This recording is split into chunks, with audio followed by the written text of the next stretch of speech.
Well, guys, it's close of the month, and if you're like all professional salespeople right now, you're either reveling and you're congratulating yourself and high-fiving your partners, or you're taking a step back and you're upset because you missed that goal by 1 unit or X number of dollars in gross. And let me give you a little advice, okay? Right now is the time, because I'll tell you something. Human psychology is funny. Right now, the time, everything is going to come clear to you. Where did you miss some opportunities? Where could you have tried a little bit harder? What could you have done a little bit different? You know, is there a little more prospecting, networking, asking for some referrals, asking for repeat business from your existing clientele? You know, all that stuff is fresh in your head. You know, what did you do that you didn't do? You know, where'd you drop the ball? What could you have done differently? And let me tell you why you want to do this now. A lot of people turn away from this, go out and drown their sorrows. You know, they get distracted by turning on the television. My advice to you is slow down, take some time tonight, and think, where did you miss it? Because it's going to be clear. And what you want to do is you want to take that thought, that information that's fresh in your head, that pain of failure fresh in your head, or that joy of success that's fresh in your head, and think about what did you do that you could have done differently, and apply that this month going forward. March is a great month in any business. You know, the spring selling season, people get that fever. They get out there, they're dying to spend some money. You know, tax dollars are in their pockets. So now you got to think, what are you going to do differently? The first thing you want to do is you want to sit down and you want to identify where you want to be 30, 31 days from now. Where do you want to be this time next month when you're recapping your month? Do you want to be drowning your sorrows, or do you want to be the guy high-fiving, making weekend plans? Okay? That's what you need to do. Identify your goal. All right, I heard about a study that was done in the graduating class at Yale in 1953. They asked all the class, you know, who has goals and who has identified where they want to be 10 years from now, 20 years from now. Of the graduating class, 3 people in total had goals that were written down that were specific of where they wanted to be in their lives.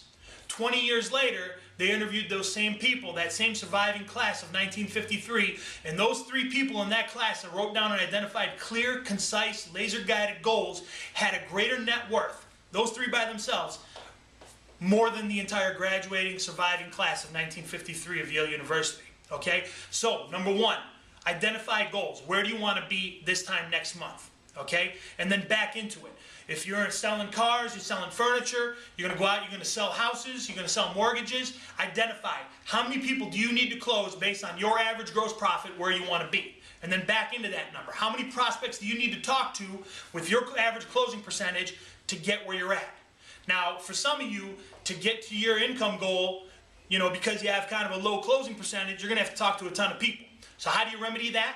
Either get out there and network and get the opportunity to talk to a ton of people, or get strong and raise your closing percentage. That's what I talk about. How do you remedy your failure situation? All right. So if your weakness is in product presentation, if your weakness is you know, networking, if your weakness is asking for the sale, if your weakness is building value in the product, earning the right, those are the areas you need to sit down, be candid with yourself, and identify what you need to correct. Once you've done that, you've identified that plan, then number 2 is you absolutely have to have a plan to execute. Because let me tell you something, a lot of great plans are written down, but unless you have execution, nothing's going to happen. Okay, you can sit there and, you know, plan and plan and plan. Unless there's execution, that plan is nothing but hope. All right, and you go to any business school in America, and the first word they tell you to throw out of your vocabulary is hope, because you have a plan and you execute. Now, number 3, what you got to have is you got to have laser-guided focus. Nothing else matters. You know what? You got tickets to go see a show. Guess what? What's more important to you? Accomplishing your goals and getting to where you have to be so you can buy that house, take that trip, buy that car, pay those bills, whatever you got to do. Number 1 goal is make sure you stay laser-guided focus. Because I'll tell you something. When you got laser-guided focus, nothing gets in your way. There is no such thing as a roadblock. Those roadblocks are opportunities. Okay? On top of that, positive winning attitude. There's a lot of broke people out there with great attitudes. Okay, a lot of them out there, very happy. I'm sure we all know somebody like that, you know what? Everything's going to work out in the end. I'm a firm believer in a positive attitude, but have a positive winning attitude. You have a positive winning attitude, laser-guided focus, have a plan to execute. I promise this time next month, it'll be a whole different ball game. I'm Latif Kadri. Thanks for checking it out. Good luck and good selling.